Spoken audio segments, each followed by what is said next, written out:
নমস্কার বন্ধুরা, অনেক দিন পর আপনাদের সামনে আরেকটি ভিডিও নিয়ে চলে এসেছি।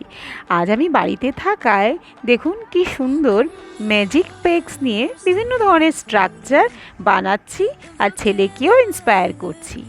সত্যি কথা বলতে আমরা যদি নিজেরা সঙ্গ দিই তবে কিন্তু বাচ্চারা বিভিন্ন ধরনের ইলেকট্রনিক্স গ্যাজেট থেকে নিজেদের বিরত রাখে, আর এই সব ফিজিক্যাল অ্যাক্টিভিটিতে ওনাদের ব্রেনও যেরকম ডেভেলপ হয় তেমনি প্রচণ্ড ইন্টারেস্টও পায়। সে তো দারুণ আনন্দে বিভিন্ন ধরনের স্ট্রাকচার বানাচ্ছে। এটা ওর সেকেন্ড টাইম লাভ বানাচ্ছে। তার আগে আজই কিছুক্ষণ আগেই সে বানিয়েছে একটি সুন্দর কার, আর তারপর বলছে বানাবে একটি অ্যারোপ্লেন। এই করে করে আমাদের আজ বিকেলটা কেটে গেল। তারপর আমরা কিছুক্ষণ পর হাঁটতে বেরিয়ে পড়লাম আশপাশটা। এখন শ্রাবণ মাস শুরু হয়ে গেছে, আর যে কোনো সময়ই মেঘ কালো হয়ে আসে আর বৃষ্টি চলে আসে। দেখুন কালো সাদা মেঘে আশপাশটা কীরকম ছেয়ে আছে।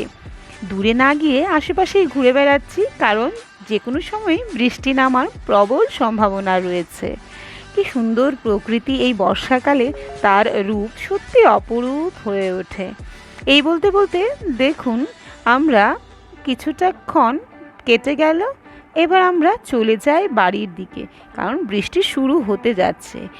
অঝোরে বৃষ্টি পড়ছে, বেশ বারান্দায় বেশ জলও জমে গেছে, সাথে দু একবার বজ্রবিদ্যুতেরও আওয়াজ হচ্ছে। এই বর্ষাকালটা অঝোরে বৃষ্টি না হয়ে যদি মাঝে মাঝে বৃষ্টি হয় আবার কমে যায় তবে কিন্তু এনজয়িং লাগে, না হলে বড্ড বিরক্তি লাগে এই একটানা বৃষ্টি। ধন্যবাদ।